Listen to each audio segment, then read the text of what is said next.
ஒரு வழியா super star Rajinikanth அவர்கள் கூலி படத்தை வெற்றிகரமா நடிச்சு முடிச்சிருக்காரு. அடுத்ததா கெத்தா மாசா எங்க என்ட்ரி கொடுத்திருக்காரு அப்படின்னா ஜெயிலர் 2 படத்துல. எஸ், அந்த படத்தோட ஷூட்டிங்குமே தொடங்கி இருக்கு. இந்த ஒரு வேளையில தான் கூலி படத்தோட டீசர் எப்ப வெளியாகும் அப்படின்ற அப்டேட் கிடைச்சிருக்கு. என்ன நடந்திருக்கு, என்ன அப்டேட் அப்படின்றத பத்திலாம் டீடைல்டா பார்க்கலாம். சூப்பர் ஸ்டார் ரஜினிகாந்த் அவர்களை பொறுத்தளவுக்கு கபாலி படத்துக்கு அப்புறம் எடுத்துக்கிட்டாலே இளைய தலைமுறையோட இணைஞ்சு படங்களை எடுத்துக்கிட்டு இருக்காரு. கார்த்திக் சுப்ராஜோட பேட்டை, நெல்சன் தில்குமார் இயக்கத்துல ஜெயிலர், அதே மாதிரி தான் இப்ப லோகேஷ் கனகராஜ் இயக்கத்துல கூலி படத்திலவே நடிச்சு முடிச்சிருக்காரு. லோகேஷ் கனகராஜ் பத்தி சொல்லணும் அப்படின்னா கமலஹாசனை வச்சு மாசா விக்ரம் அப்படின்ற படத்தை எடுத்திருந்தாரு. கிட்டத்தட்ட 600 கோடிக்கு மேல இந்த படமானது வசூல ஈட்டி இருந்துச்சு.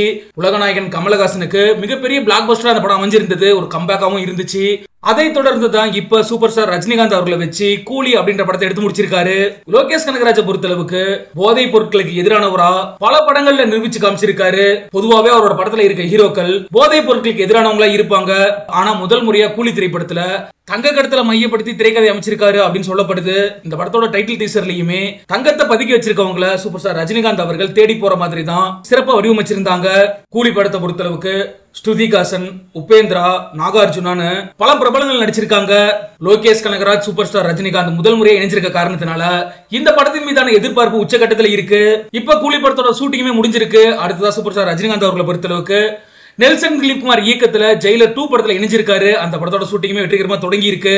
இதன் காரணத்தினாலேயே கூலி படத்தோட அப்டேட் என்ன அப்படின்ற மாதிரி சூப்பர் ஸ்டார் ரஜினிகாந்த் ரசிகர்கள் அவரோட தேட ஆரம்பிச்சிருக்காங்க. இந்த ஒரு நிலையில தான் செம்ம அப்டேட் ஒன்று கிடைச்சிருக்கு.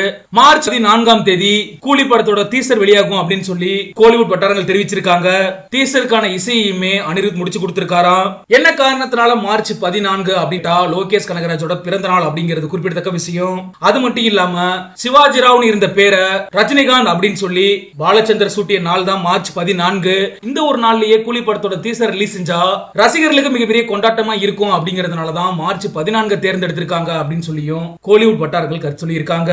சரி, ஓகே, நீங்களும் மறக்காம கமெண்ட் செக்ஷன்ல பதிவு பண்ணுங்க. கூலி படத்தின் மீதான எதிர்பார்ப்பு உங்களுக்கு எந்த அளவுல இருக்கு அப்படின்ற உங்களோட கருத்துக்களை.